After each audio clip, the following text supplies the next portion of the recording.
अस्सलामु अलैकुम दोस्तों, आइए सुनते हैं संसद में बजट पर भाई इमरान प्रतापगढ़ी का ज़बरदस्त भाषण। श्री इमरान प्रतापगढ़ी। धन्यवाद सभापति महोदय, आपने मुझे आम बजट पर बोलने का मौका दिया। इमरान प्रतापगढ़ी। धन्यवाद सभापति महोदय।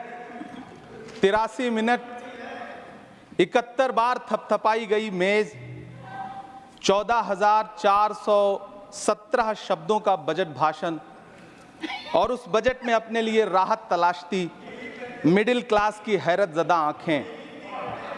सभापति महोदय, मेरे हाथों में जो दस्तावेज है, दरअसल ये देश के किसानों, गरीबों, मजदूरों की उम्मीदों का स्मारक है। ऐसा लग रहा है जैसे वित्त मंत्री महोदया ने बजट नहीं तैयार किया है, बल्कि प्रधानमंत्री जी की मन की बात का संकलन तैयार किया है। टूटा हुआ लश्कर का भरम देख रहे हैं, टूटा हुआ लश्कर का भरम देख रहे हैं और जिल्ले इलाही के करम देख रहे हैं। ताकत का नशा अक्ल पे हावी है तुम्हारी, तुम देख न पाओगे जो हम देख रहे हैं। वित्त मंत्री महोदया ने इस बजट में महंगाई पर सिर्फ 10 शब्द बोला है। जिस देश में टमाटर 100 रुपए किलो बिक रहा हो, सभापति महोदय मेरा टाइम पॉज करें और बार बार इंटरप्ट करने को या तो मना करें। हाँ बोले, कृपया बोले। सभापति महोदय, वित्त मंत्री महोदया ने इस बजट में महंगाई पर सिर्फ 10 शब्द बोले हैं। जिस देश में टमाटर 100 रुपए किलो बिक रहा हो, उस देश की वित्त मंत्री के पास बजट में महंगाई पर बोलने के लिए सिर्फ 10 शब्द है। डीजल, पेट्रोल, आटा, चावल, दाल, सब्जी की महंगाई का तो कोई जिक्र ही नहीं। सावन चल रहा है तो प्याज और लहसुन का दाम पूछना तो शायद पाप होगा। मैंने तो यह भी सुना है कि वित्त मंत्री जी जो चीज खुद नहीं खाती हैं, उसके दाम से उनका कोई लेना देना नहीं होता। लेकिन इस बार बजट पेश करने के लिए पार्लियामेंट आने से पहले वित्त मंत्री जी ने दही और चीनी खाई थी। अब तो उनसे यह पूछा जा ही सकता है कि उन्हें दही, दूध और चीनी का रेट तो इन दिनों पता ही होगा। क्या उसे सस्ता करवाएंगी या नहीं सस्ता करवाएंगी? अगर पता है तो कृपया सस्ता करवाइए, क्योंकि इसी चीनी ने अमेठी में एक मंत्री महोदया का राजनीतिक कैरियर कड़वा कर दिया। सभापति महोदय, अपने शीश महलों में बैठे हुए सरकार के सांसद और मंत्री कह रहे हैं कि महंगाई कम हो रही है। संसद की कैंटीन से बाहर निकल करके एक चाय का कप खरीदिए, तब समझ में आएगा कि महंगाई कम हो रही है या बढ़ रही है। किसी एक दिन अपनी किसी मजदूर की तरह अपनी दिन भर की दिहाड़ी लेकर के बाजार जाइए और अपने बच्चों के लिए राशन खरीदिए, तब पता चलेगा कि महंगाई कम हो रही है या नहीं हो रही है। यहां बैठ करके बड़ी बड़ी बातें करना आसान है। ये चूनर धानी धानी भूल जाते, ये पुरवा की रवानी भूल जाते, जो आकर 4 दिन गांव में रहते तो सारी लंतरानी भूल जाते। सभापति महोदय, इलेक्टोरल बॉन्ड खरीदने के नाम छुपाने वाली सरकार, इलेक्टोरल बॉन्ड खरीदने वालों के नाम छुपाने वाली सरकार इन दिनों आम के ठेला लगाने वालों के नाम जानना चाहती है। मुझे तो होटलों, ढाबों या आम के ठेलों पर नेम प्लेट लगवाने वालों से पूछना है कि कभी खून की बोतल पर देखा है किसी का नाम लिखा हुआ? मुझे पूछना है कि क्या कोरोना के दौरान अपनी उखड़ती हुई सांसों के लिए ऑक्सीजन तलाशने वाले किसी इंसान ने ऑक्सीजन लाने वाले किसी इंसान से पूछा था कि ऑक्सीजन लाने वाला इंसान हिंदू है या मुसलमान है? मुझे पूछना है कि लावारिश लाशों के लिए कोरोना में कांधा देने वाले, चिताओं के लिए लकड़ियां सजाने वाले किसी इंसान से पूछा गया था उसका नाम, उसका मजहब? लेकिन इन दिनों पूछा जा रहा है। सभापति महोदय, अफसोस देश के प्रधानमंत्री जी ने कभी न टूटने वाली चुप्पी ओढ़ ली है। सभापति महोदय, जनता ने 63 सीटें कम क्या कर दी, ये सरकार तो अमृतकाल का नाम लेना ही भूल गई। ये भूल गई है अमृतकाल को, ये भूल गई है मनरेगा को, ये भूल गई है मौलाना आजाद नेशनल फेलोशिप को, ये भूल गई है मणिपुर को, ये भूल गई है महाराष्ट्र को। मुझे गर्व है कि मैं राज्यसभा में महाराष्ट्र का प्रतिनिधित्व करता हूं।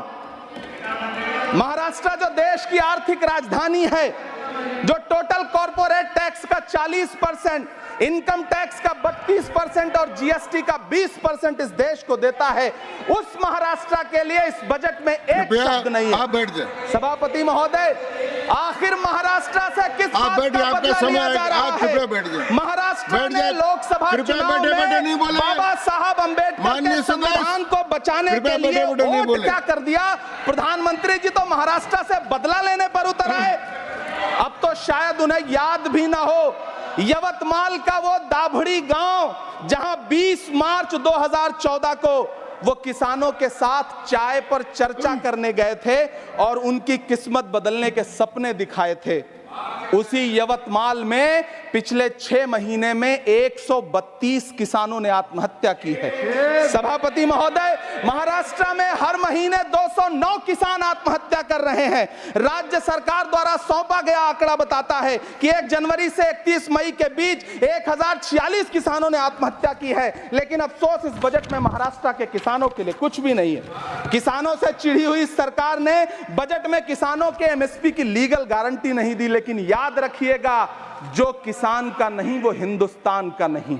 सभापति महोदय, मुझे वित्त मंत्री जी से पूछना है कि वो जो कुछ साल पहले 100 स्मार्ट सिटी बनाने का ढोल पीटा गया था, सुना है उस ढोल में पानी भर गया है, इसीलिए आपने उसका नाम बदल करके सिटीज ऑफ ग्रोथ हब्स रख दिया है। अच्छा है, नाम बदलने का खेल खेलते रहिए। आपकी कई सरकारें तो इसी वजह से चल रही हैं। इस सरकार को पढ़े लिखे लोगों से दिक्कत है सभापति महोदय, इसीलिए इस सरकार ने यूजीसी का बजट 66% कम कर दिया है। वाह री सरकार। सभापति महोदय, मैं वित्त मंत्री जी के संज्ञान में लाना चाहता हूं कि किशनगंज में एएमयू सेंटर के पास 224 एकड़ जमीन है। यूपीए सरकार ने सोनिया गांधी जी की अगुवाई में 136 करोड़ रुपए एएमयू किशनगंज सेंटर के लिए सेक्शन किए थे। लेकिन आपकी सरकार ने पिछले 10 साल में उस 136 करोड़ में से सिर्फ 10 करोड़ रुपया रिलीज किया है। 1.5 करोड़ की आबादी वाला सीमांचल बेहतर शिक्षा के लिए उस सेंटर की बाट जोह रहा है। मेरा आपसे सवाल है कि इस सेंटर का बाकी पैसा आप कब रिलीज करेंगे? मुझे उम्मीद है वित्त मंत्री महोदया जवाब जरूर देंगी। सीमांचल उसी बिहार में आता है जिसकी बैसाखी के सहारे आपकी सरकार चल रही है। वहां के लोगों को एम्स की जरूरत है। महानंदा और कोसी से होने वाली बाढ़ की तबाही को रोकने के लिए बांध बनाइए, सीमांचल के साथ सौतेला व्यवहार बंद करिए। इकोनॉमिक कॉरिडोर बनाने से किसी राज्य का विकास नहीं होगा, विकास होगा स्वास्थ्य और शिक्षा के बुनियादी मुद्दों के लिए बजट देने पर। सभापति महोदय, एक तरफ तो इस बजट में पीएम आवास योजना के तहत 3 करोड़ अतिरिक्त मकान देने की घोषणा है और दूसरी तरफ लखनऊ के अकबर नगर में 1280 वो मकान हैं जिन्हें रिवर फ्रंट बनाने के नाम पे बुलडोजर से जमींदोज कर दिया गया। सभापति महोदय, लोग चीखते रहे, बच्चे बिलखते रहे, वसुधैव कुटुंबकम का नारा लगाने वाली सरकार इंसानों के घरौंदे उजाड़ कर जश्न मना रही है। सभापति महोदय, मेरा बहुत भावुकता के साथ देश के प्रधानमंत्री से सवाल है कि इन उजड़ते हुए मकानों और बेघर होते हुए घरों को देख करके आपको नींद कैसे आती है, आप सो कैसे पाते हैं? मेरा सवाल है इस देश के प्रधानमंत्री से, या तो लोगों के घरौंदे उजाड़ना बंद करिए या फिर करोड़ों मकान बनाने की झूठी घोषणाएं करना बंद करिए। यह बजट झूठ का पुलिंदा है। यह बजट आपके पिछले साल के बजट का कट कॉपी पेस्ट है। यह बजट हमारे चुनावी घोषणा पत्र की नकल करने की एक बेईमान कोशिश है। लेकिन कहावत है ना कि नकल के लिए भी अकल चाहिए। मेरे हाथ में एक तरफ न्याय पत्र है जो हमारा है और दूसरी तरफ अन्याय पत्र है जो आपका है।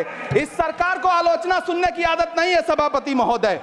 जब आप इनसे सवाल पूछिए तो ये कहते हैं कि आप बताइए 70 साल में आपने क्या किया है। मैं तो इस सदन में कहना चाहता हूं सभापति महोदय कि हमसे 70 साल का हिसाब मांगने वालों, जो सरकार अपना चलाया हुआ 2000 का नोट 7 साल नहीं चला सकी, वो हमसे 70 साल का हिसाब मांगती है।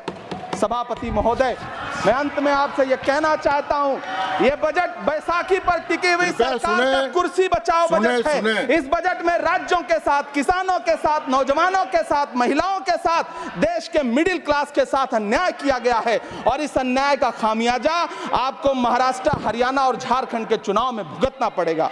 सभापति महोदय, इस सरकार ने नोटबंदी लगाकर देश की आम जनता की पूंजी कृपया छीन ली। बैठे बैठे नहीं बोले, गब्बर सिंह कृपया। टैक्स लगा करके छोटे व्यापारियों के कारोबार छीन लिए, पेपर लीक करवा करके युवाओं की आंखों से नौकरी के सपने छीन लिए, अग्निवीर लाकर देश के जवानों की उम्मीदें छीन ली, बुलडोजर लगाकर लोगों के आशियाने छीन लिए, महंगाई लाकर देश की जनता की थाली से निवाले छीन लिए और नारा लगाया कि हम तो सेवक हैं, 18-18 घंटे काम करते हैं। इन्हीं लोगों के लिए किसी ने शेर कहा है कि जो सच और झूठ में दूरी है वो दूरी समझते हैं, सियासी हाकिमों की हम भी मजबूरी समझते हैं, वो अपना हक समझते हैं निवाला छीन लेने को, डकैती को बहुत से लोग मजदूरी समझते हैं। हमें पता है कि कैसी मजदूरी की जा रही है। सभापति महोदय, मैं यहाँ खड़ा होकर के अंत में आपसे कहना चाहता हूँ कि इस बजट में तमाम राज्यों के साथ अन्याय किया गया है,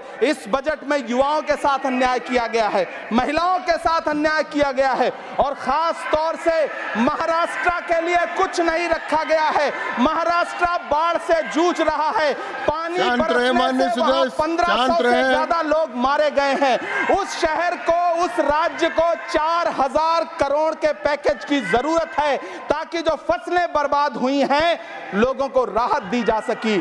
लेकिन अफसोस इस बजट में महाराष्ट्र के लिए ऐसा कुछ भी नहीं है। मैं आखिर में यह कहना चाहता हूं कि पिछले 7 दिन से इस बजट का बड़ा ढिंढोरा पीटा जा रहा है, इसे महान बताया जा रहा है, लेकिन कौन महान बता रहा है? सत्ता पक्ष के लोग, उन्हें तो बताना ही है, क्योंकि मैं अवध क्षेत्र से आता हूं, प्रतापगढ़ से, नीरज भाई भी अवध और पूर्वांचल से आते हैं। वहां एक कहावत है कि बिटिया की तारीफ किसने की? बिटिया की महतारी ने, यानी कि बेटी की प्रशंसा किसने की? मां ने। तो इस बजट की तारीफ सत्ता पक्ष करे तो करेगा ही, लेकिन विपक्ष के एक भी सांसद से आप पूछिए कि क्या उसके राज्य को कुछ मिला है, तो वो ये कहेगा कि नहीं, कुछ भी नहीं मिला है। बहुत बहुत धन्यवाद सभापति महोदय, मुझे आम बजट पर अपनी राय रखने के लिए। धन्यवाद।